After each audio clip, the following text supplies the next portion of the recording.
Good morning guys. તો હવે આપણે ડીસી સિરીઝ જનરેટર છે જોઈ લઈએ. લાસ્ટ કન્સેપ્ટ છે. આ ચેપ્ટર આપણું હમણાં પૂરું થઈ જશે. ઓકે, ડીસી સિરીઝ જનરેટર વિશે આપણે જોઈએ. ડીસી સિરીઝ જનરેટરમાં શું હોય? ફિલ્ડ વાઇન્ડિંગ આર્મેચરની સિરીઝમાં હોય. ડીસી શન્ટમાં શું હતું કે ફિલ્ડ વાઇન્ડિંગ આર્મેચરની શન્ટમાં હતું, તો ડીસી સિરીઝ જનરેટરમાં ફિલ્ડ વાઇન્ડિંગ આર્મેચરની સિરીઝમાં હશે. કઈ રીતે હશે?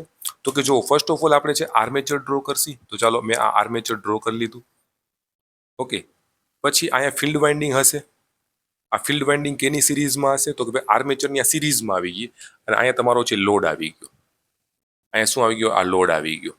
અહીંયા તમારો છે આઈએલ કરંટ છે વહન થશે. અહીંયા તમારો ફિલ્ડ આઈએસસી કરંટ છે ઇન્ડ્યુસ થશે, સિરીઝ ફિલ્ડ કરંટ. આનો જે રજિસ્ટન્સ હોય છે આરએસી રજિસ્ટન્સ હોય છે, બરાબર. અહીંયા તમારો આર્મેચર, અહીંયા શું હોય છે તમારો આર્મેચર, બરાબર. અહીંયા બેક ઈએમએફ તો જનરેટ થાય જ. હવે શું થાય છે આની અંદર કે આ સિરીઝની અંદર છે, એટલે કે અહીંયા જે કરંટ આઈએલ જનરેટ થશે એ જ આમાં બધેમાં વહન થશે, એ જ બધેમાં વહન થાય છે. અને આનો રેઝિસ્ટન્સ જો વધારે હોય તો અહીં વોલ્ટેજ ડ્રોપ વધી જાય, લોડને ઓછા વોલ્ટેજ મળે. આનો રેઝિસ્ટન્સ વધારે હોય તો આનો વોલ્ટેજ ડ્રોપ વધી જાય, લોડને ઓછા વોલ્ટેજ મળે.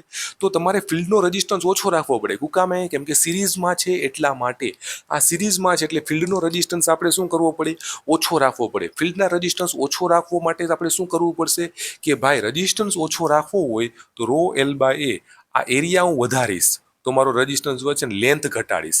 એટલા માટે આમાં ફિલ્ડ વાઇન્ડિંગના તાર કેવા હોય છે? જાડા હોય છે. જાડા અને ઓછા આટાવાળા રાખવામાં આવે છે.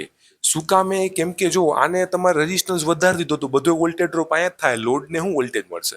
તમારે બધો મેક્સિમમ વોલ્ટેજ લોડને મળવો છે, એટલા માટે આનો રેઝિસ્ટન્સ તમારે ઓછો રાખવો પડે અને આનો વોલ્ટેજ ડ્રોપ સાવ કેવો હોવો જોઈએ? ઓછો હોવો જોઈએ. હવે થાય છે શું? જેમ લોડ વધે એમ આઈએલ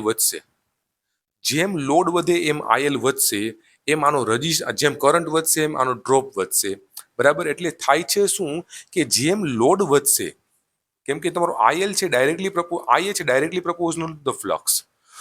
આઈએ છે આર્મેચરનો કરંટ છે ડાયરેક્ટલી ફ્લક્સ ઉપર ડિપેન્ડ કરતો હોય કે જેમ આર્મેચરનો કરંટ વધારે એમ ફ્લક્સનો કરંટ છે ફ્લક્સ વધારે.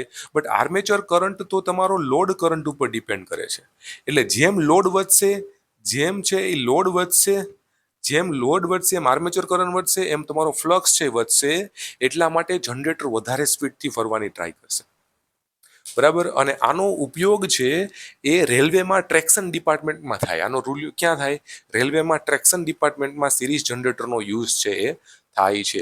જ્યાં વેરિયેબલ વોલ્ટેજની જરૂર હોય ત્યાં યુઝ થાય છે. શન્ટ જનરેટરનો ઉપયોગ ક્યાં થાય? બરાબર, જ્યાં કોન્સ્ટન્ટ પાવર સપ્લાયમાં થાય છે. રેડી, એટલી વસ્તુ આ ખબર પડી ગઈ. તો બેના ઉપયોગો તમે છે કરી લેજો કે ભાઈ શન્ટ જનરેટરનો ઉપયોગ છે ક્યાં થાય? તો કે એનો જનરેટરનો ઉપયોગ છે ક્યાં થાય? તો કે બેટરી ચાર્જિંગમાં થાય, ચાર્જિંગમાં.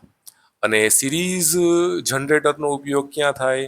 જનરેટરનો તો કે રેલવેમાં થાય છે, રેલવે ડિપાર્ટમેન્ટમાં થાય. જ્યાં વેરિયેબલ વોલ્ટેજની જરૂર પડતી હોય અહીંયા સિરીઝ જનરેટરનો ઉપયોગ થાય છે. રેડી, તો આ તમારો સિરીઝ જનરેટરનો બેઝિક કન્સેપ્ટ છે. એમસીક્યુ આમાંથી જ આવવા હશે તો બરાબર. હવે આપણે લોસીસ જોઈ લઈશું. લોસ ઓલરેડી મેં તમને મેગ્નેટિક સર્કિટમાં કરાવી દીધા છે.